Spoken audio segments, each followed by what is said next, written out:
जय श्री कृष्णा मित्रों, जय श्री कृष्णा, जय श्री कृष्णा। दोस्तों, गीता अध्याय 12 भक्ति योग के अंत में भगवान श्री कृष्ण ने अर्जुन को बताया था कि हे अर्जुन, जो इस भक्ति के अमर पथ का अनुसरण करते हैं और जो मुझे ही अपना चरम लक्ष्य बनाकर श्रद्धा सहित पूर्ण रूपेण संलग्न रहते हैं, वे भक्त मुझे अत्यधिक प्रिय हैं। इससे आगे गीता अध्याय 13 क्षेत्र क्षेत्रज्ञ विभाग योग में श्री कृष्ण अर्जुन से क्या कहते हैं, आइए जानते हैं इस वीडियो के माध्यम से। दोस्तों, गीता अध्याय 13 क्षेत्र क्षेत्रज्ञ विभाग योग में भगवान श्री कृष्ण ने अर्जुन को क्षेत्र और क्षेत्रज्ञ के बारे में विस्तार पूर्वक बतलाया है, जिसमें क्षेत्र को शरीर और क्षेत्रज्ञ को शरीर अर्थात जीवात्मा को जानने वाला बताया है। जब अर्जुन ने श्री कृष्ण से कहा, हे केशव, मैं प्रकृति और पुरुष, भोक्ता, क्षेत्र एवं क्षेत्रज्ञ तथा ज्ञान एवं ज्ञेय के विषय में जानने का इच्छुक हूं, इस बात पर भगवान श्री कृष्ण ने अर्जुन से कहा, हे कुंती पुत्र, यह शरीर क्षेत्र कहलाता है और इस क्षेत्र को जानने वाला क्षेत्रज्ञ है।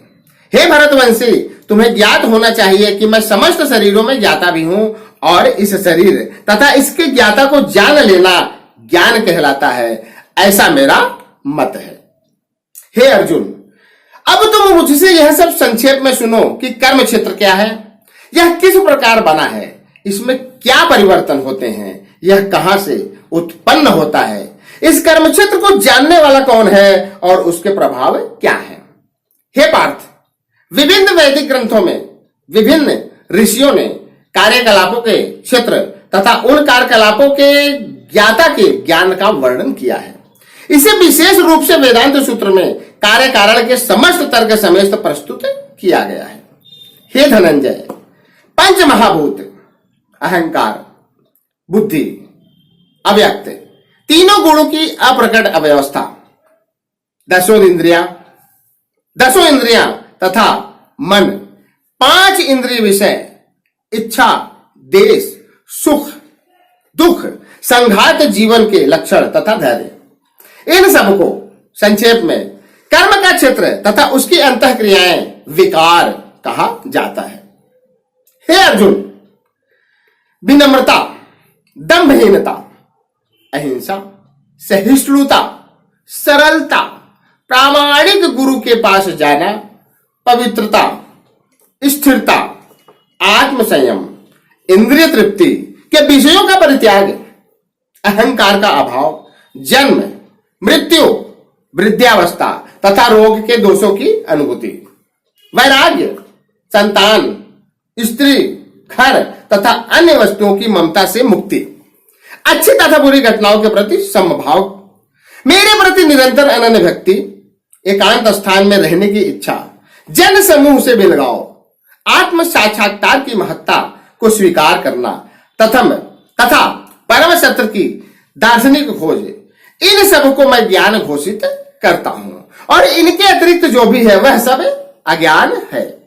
हे कुंती पुत्र, अब मैं तुम्हें ज्ञेय के विषय में बतलाऊंगा, जिसे जानकर तुम नित्य ब्रह्म का आस्वादन कर सकोगे। यह ब्रह्म या आत्मा जो अनादि है, वो मेरे अधीन है, इस भौतिक जगत के कार्य कारण से परे स्थित है।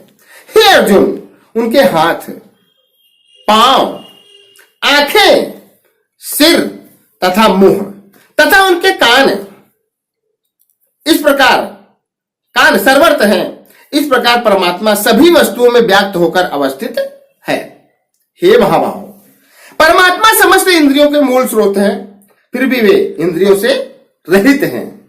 वे समस्त जीवों के पालन करता होकर भी अनासक्त हैं। वे प्रकृति के गुणों से परे हैं, फिर भी वे भौतिक प्रकृति के समस्त गुणों के स्वामी हैं। हे अर्जुन, परम सत्य, जड़ तथा जंगम समस्त जीवों के बाहर तथा भीतर स्थित है। सूक्ष्म होने के कारण वे भौतिक इंद्रियों के द्वारा जानने या देखने से परे हैं। यद्यपि वे अत्यंत दूर रहते हैं, किंतु हम सभी के निकट भी है। हे पार्थ, यद्यपि परमात्मा समस्त जीवों के मध्य विभाजित प्रतीत होता है, लेकिन वह कभी भी विभाजित नहीं है वह एक रूप में स्थित है। यद्यपि वह प्रत्येक जीव का पालन करता है, लेकिन यह समझना चाहिए कि वह सबों का संहार करता भी है और सबों को जन्म भी वही देता है। हे धनंजय, वे समस्त प्रकाशमान वस्तुओं के प्रकाश स्रोत हैं। वे भौतिक प्रकाश से परे हैं और अगोचर हैं। वे ज्ञान हैं, ज्ञेय हैं और ज्ञान के लक्ष्य हैं। वे सबके हृदय में स्थिर हैं। हे कुंती पुत्र, इस प्रकार मैंने कर्म क्षेत्र, शरीर, ज्ञान तथा ज्ञेय का संक्षेप में वर्णन किया है। इसे केवल मेरे भक्त ही पूरी तरह समझ सकते हैं और इस तरह मेरे स्वभाव को प्राप्त होते हैं। हे अर्जुन, प्रकृति तथा जीवों को अनादि समझना चाहिए। उनके विकार तथा गुण प्रकृति जन्य हैं। हे महाबाहो, प्रकृति समस्त भौतिक कारणों तथा कार्यों की हेतु कही जाती है और जीव इस संसार में विविध सुख दुख के भोग का कारण कहा जाता है। अर्जुन, इस प्रकार जीव प्रकृति के तीनों गुणों का भोग करता हुआ प्रकृति में ही जीवन बिताता है। यह उस प्रकृति के साथ उसकी संगति के कारण है। इस तरह उसे उत्तम तथा अघम योनियां मिलती रहती हैं।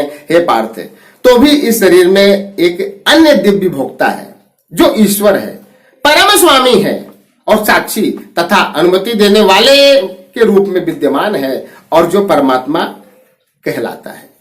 हे अर्जुन, जो व्यक्ति प्रकृति, जीव तथा प्रकृति के गुणों की अंतःक्रिया से संबंधित इस विचारधारा को समझ लेता है, उसे मुक्ति की प्राप्ति सुनिश्चित है।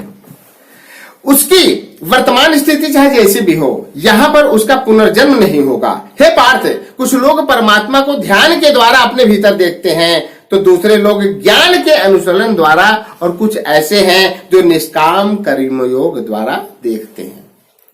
हे धनंजय, ऐसे भी लोग हैं जो यद्यपि आध्यात्मिक ज्ञान से अवगत नहीं होते, पर अन्यों से परम पुरुष के विषय में सुनकर उनकी पूजा करने लगते हैं। ये लोग भी प्रामाणिक पुरुषों से श्रवण करने की मनोवृत्ति होने के कारण जन्म तथा मृत्यु के पक्ष को पार कर जाते हैं।